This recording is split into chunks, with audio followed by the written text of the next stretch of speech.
Welcome to Sparrow Falls, a refuge from the storms of life.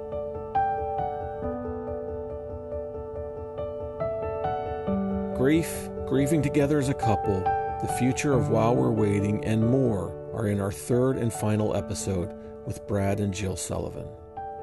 If you'd like to stay up on what's happening at Sparrow Falls, subscribe to our newsletter and follow us on social media. You can find out more about that on our website at sparrowfalls.org. Now here's our host, Todd Schaefer. Why is the grief of child loss so much more devastating than other kinds of loss? I've lost a father, I've lost a son, and they are two very different kinds of grief. And grief is hard enough on its own. But when you grieve a child, you and your spouse grieve the same loss together. And your form of grieving may be very different from how your spouse grieves, and that can cause problems. How can bereaved couples who grieve differently grieve well together? These questions form a rich discussion with Brad and Jill Sullivan, the founders of the While We're Waiting ministry. And we will conclude with what's in store for the future of the While We're Waiting ministry. While We're Waiting is a ministry that holds biblically based retreats for parents who have experienced child loss, designed to minister to the unique needs of bereaved parents. The retreats take place in 9 different locations across the U.S., and meals and lodging are provided at no cost to the parents. I'm so grateful for this ministry and thankful that Brad and Jill locked arms with Larry and Janice Brown to make the sacrifices they did to build and sustain this incredibly needed ministry.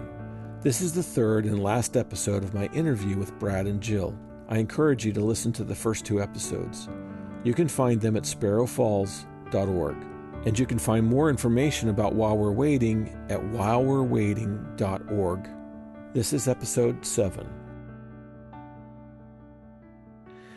I got another tough question for you, and I don't expect an answer, but I just wanted to pose it to see, because I've been thinking a lot about this.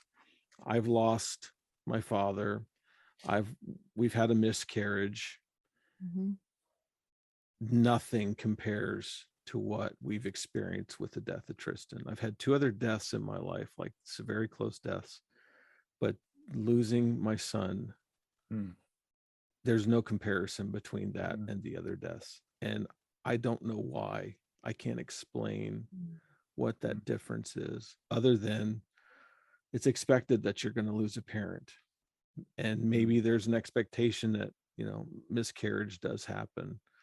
But I can't, and you read stories about people in past ancient times, and they're losing children, they lose more children than they have. And so you think, you'd sort of dismiss it, but really, do we really need to dismiss it? Maybe it was just as impactful then as it is today, and they just didn't have the language to express it or deal with it. But I was just wanted to pose this question to you. What do you think the difference between those 2 different, the death of a child and the death of other experiences that we have? Yeah. Let me see if I can express this properly or the way I want to. We actually were doing a presentation at a church one time, and a gentleman came up, and he had lost a spouse, not a child. And he came up and he was looking at our display. This was several years ago. And he said, I've always thought that the love between a parent and a child is the highest form of love. And the reason I think that is because God chose to use that expression of love by giving his own son. Wow. When God sent his son, does that make sense? When God sent his son, he was demonstrating the highest form of love, the highest form of sacrifice that he could make. Wow. And he says, I think that's why God chose that relationship to demonstrate his love for us, because that love between a parent and child is the highest form of love. And I thought that really struck me that day as truth. And I hope I'm expressing that clearly enough where that makes Yeah, sense. no, I understand. Yeah, I've heard that before, but from somebody, but I've forgotten about it. But it does make sense. It does. There is I can relate to that. Yeah, that God created that particular relationship to be so strong and so That bond, unique. yeah. Yeah, that bond. That's. I mean, he could have chosen a different relationship, to give as the sacrifice for the sin of the world, but he chose a parent-child relationship to picture love, the ultimate love. Right. And I think that's why that's impacted us. I mean, we've had this. I've lost my dad since Hannah went to heaven. My dad went to heaven, and it's there's no comparison, and other people, and so I've experienced the same thing, and so I'm just like you. There's no comparison. Well, I think Jill had the perfect answer, and it doesn't need elaboration. No. Because it's so impactful. Yes, that's so true. But to experience loss after Hannah went to heaven, and this, with my perspective changed, I really celebrated that loss, that my dad his health was failing, and and I grieved his loss. I mean, I miss my dad, but man, I celebrated that he's getting his reward. He is with his Savior, and he's with his granddaughter. He's with Hannah. Yes. We're a little jealous. Right. Yeah. So, and it's been 2 years this week since my dad went to heaven, and as I think about that, when I got the news, I was like, I was just saying, thank you, Lord, and that he's healed, and he's not suffering. His body he doesn't have, his vessel's not broken like it was, and he's good. So, but it's true. It's a very different experience. Very different experience. Very different. And but I think losing Hannah, it changed my perspective. I saw things. I saw death differently. For those that are believers, that's the hope we have, and that's the celebration of their life. And I guess it's also a reminder that we need to be sharing Jesus with people. Yeah, that's true. Because if you don't have that hope, then that moment is eternal hell. Yeah, and darkness, and I want to have compassion for the lost, and how can I point them to Christ? I want to do more. I want to do that daily, and so I understand that. Yeah. Do you think that there is an inherent trauma in child loss that isn't in other loss relationships?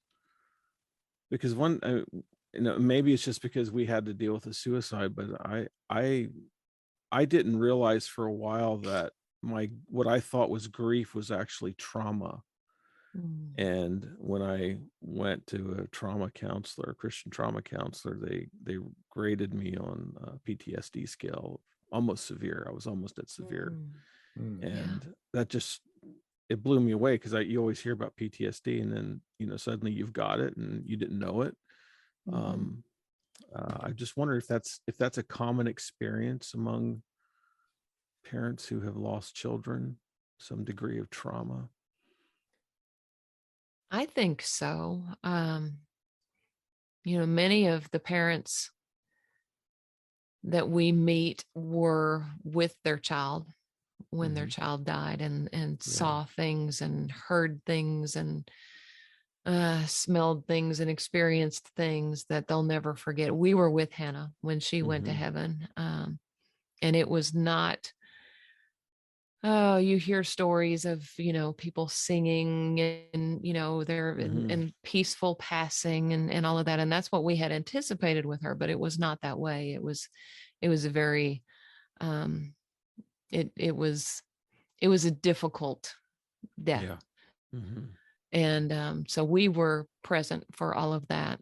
And, there was definitely trauma involved with that. And then I also think of the parents who were not with their child when they died, who always live with, oh, if only, I could have been there. And what were their final moments like? And, were they alone? Were they afraid? Were they in pain? There's trauma there too. Yes. I think there's immense trauma with child loss. We're there with them when they're born. And it's the best day of our lives when they're born.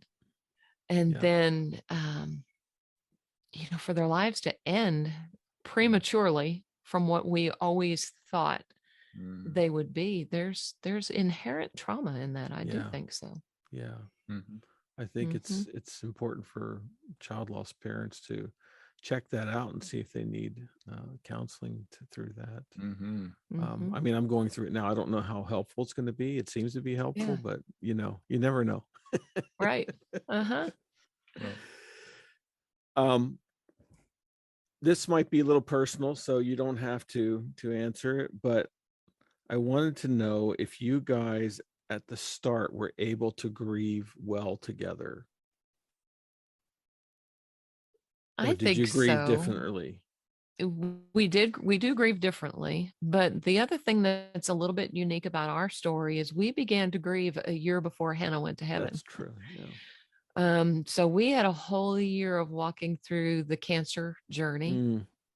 And, there's a lot to deal with, even with that, as far as, praying for healing and faith and sovereignty of God and all of those concepts that you have to kind of work through during that year. And, you kind of think you have it figured out, and then the child dies, and then it's all different again. I think we learned to kind of give each other grace because we do grieve differently. Brad is the more emotional of the two of us. He gets teased a lot at retreats. People threaten to bring out an IV so he won't dehydrate by the end of the weekend because his tears flow, which is a beautiful thing. It's a good thing. That's true.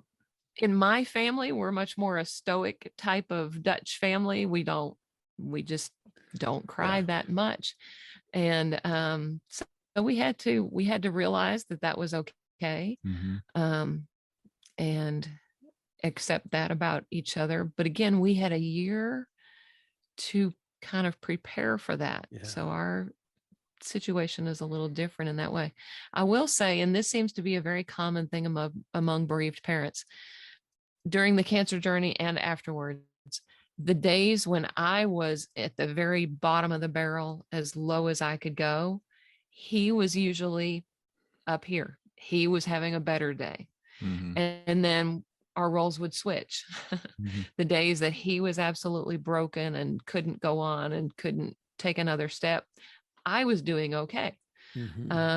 We rarely had a terrible day at the same time. And that seems to be an experience with a lot of bereaved parents. And I don't know if that's just a grace that God gives in order to keep us moving. But that seems to be fairly common. Not always the case, I'm sure. I've talked to a lot of bereaved parents who do struggle because they don't grieve the same, and it's a source of added tension to the baggage of everything that they're dealing with. And you do have to show each other grace and recognize that your spouse is not necessarily in a place to provide you what you need, and that you need to find friends and other support to walk through that. For Brad, going to the grave brings him comfort. And for me, it does not. Not at all. And so we have to give each other grace with that. If he wants to go, he can go. That's fine. And he does not pressure me to go. He knows that that's not helpful to me. We do go. she's buried about an hour and a half drive from here. So, I mean, it's not like we can just drop by. Right. We have Right. to go there when we're going. And there are times we go together. You know, I usually go twice a year, her birthday and her heaven day. Brad will go more often than that when he's in that area. And that's fine. You know, we totally accept that about ourselves. Things like how he would get comfort from going in her bedroom. And I didn't. And we just gave each other grace with that. He wanted to talk more about things, and I'm more of a quiet processor, silent processor maybe. And you know, we figured out how to do that. One thing we did kind of figure out, he would a lot of times want to talk after we went to bed.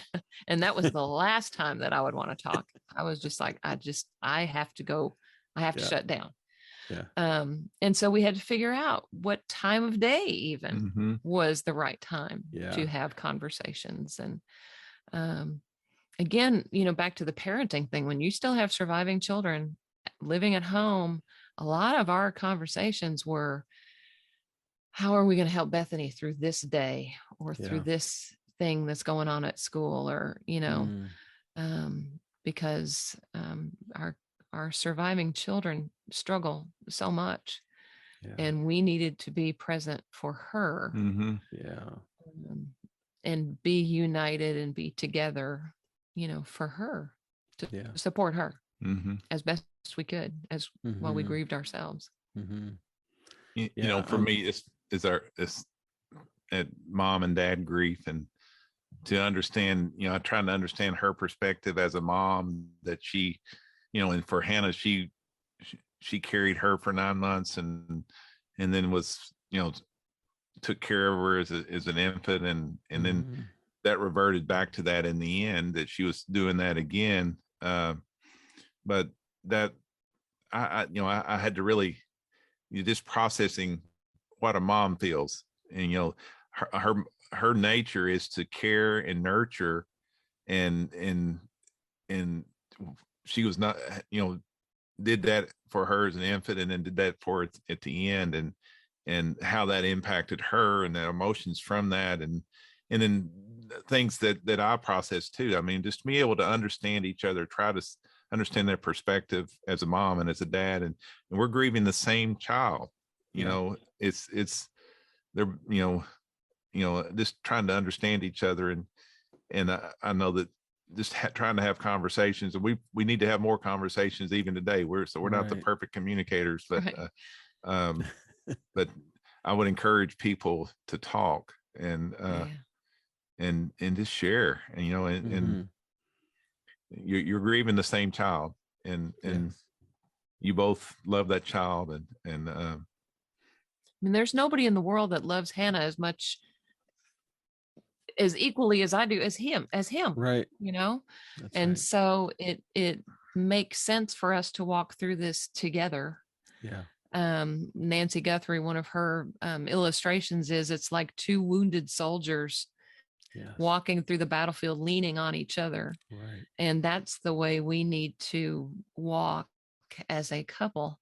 Some days, you know, I would be a little stronger and could kind of hold him up, and then some days he'd be a little stronger and could hold me up. And sometimes we just sat in the middle of the battlefield and didn't go anywhere. But, you know, you got to walk through it together. That's true. There's so much there between you two that now unifies you even more, because you both know what it's like to lose that child, to love that child, to be devastated by that child's loss, and nobody else in the world knows what you've gone through and what you're dealing with the way you are. So yes, I affirm that, and I've often thought that myself. And, you know, I think also for couples, God says in Ecclesiastes, you mourn with those who mourn. And I often have to tell myself, when my wife is crying, you know, it's time for me to mourn with her, even though I may not want to. But that might be God's mercy for me to get me to mourn, because I'm like you, Jill. I'm more stoic. I don't I don't really go that place often, and I probably need to do more than I do. So Right. my wife is sort of my avenue into that. Mm-hmm. Yeah. So what's new? What can we expect with while we're waiting in the future? What kind of plans do you guys have for that? Well, I have just recently announced my retirement after 31 years as an educator, and so I'm going to make myself available to support the ministry. We'll live off my retirement, and we'll do this together. And we are excited about what's coming with just word of mouth and podcast and just getting out there that there's something for families, and we're excited about being able to go and support facilitators and give them the confidence and point them to Jesus. It's not us giving them confidence, but it's the Holy Spirit. But just to remind them that they can do this, and God can use them in a mighty way, and just to be able to get glimpses of seeing that. We have seen the ministry really just it's taken off. I think Jill has some numbers here that she might share with you. I was just going to say, when we started this ministry, or when this ministry began, we never dreamed we would be outside of Arkansas. We thought we would do retreats in Arkansas. We never dreamed we'd build a retreat center, and then that happened. And now God has raised up facilitators, and we have retreats in 9 different states ongoing, in Arkansas, Alabama, Arizona, Oregon, Maryland, Illinois, Tennessee, Nevada, and Minnesota. And that's just because God, people have come to these retreats, and most of them, they already felt the calling to a retreat type ministry before they ever came. Wow. And they've gone back home to their home states and have started retreats in those areas. And then, the retreat that you and Melissa attended was a retreat that was specifically for parents that have lost children to suicide.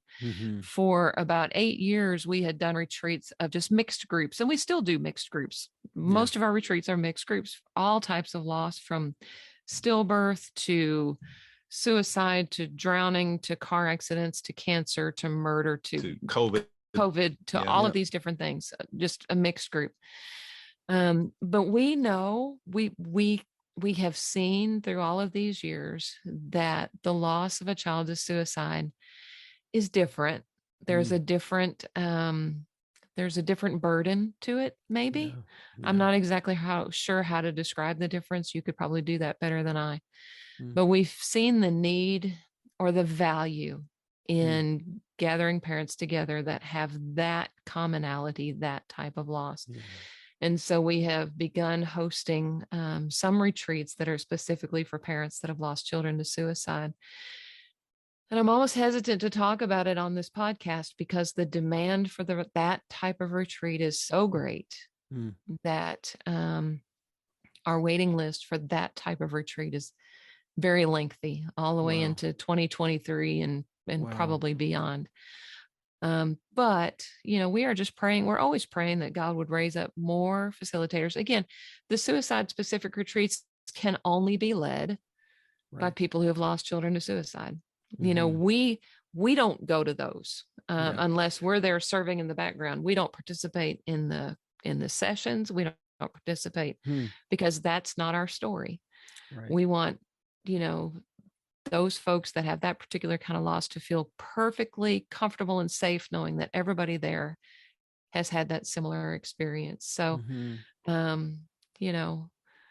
God has just been raising up people all over the place to lead retreats, and we are excited about that. So when you ask what the future is, I really think that's what it's going to be, is just continuing expansion in other states with more facilitators and more types of retreats and things like that. Like I said, we thought we would never be outside of Arkansas. We thought we would do 2 retreats a year. And we just recently hosted our 187th retreat in the last 10 years. Wow. But you know, there, it's all God that's done it all. It's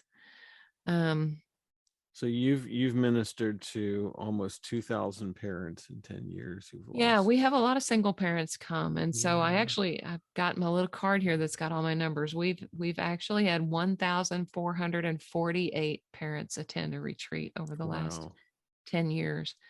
And we have, like I said, we have singles and couples that come to our retreats.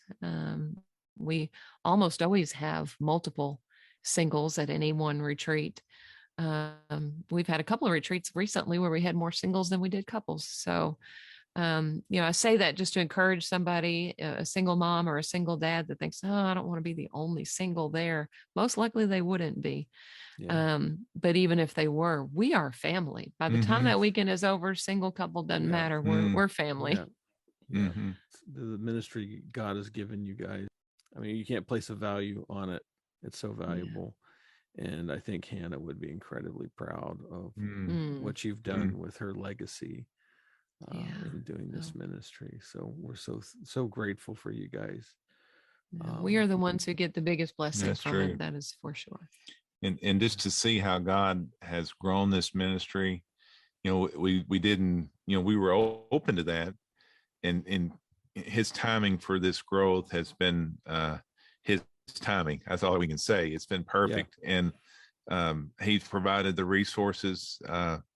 We're the worst fundraisers that you ever and God can even use you.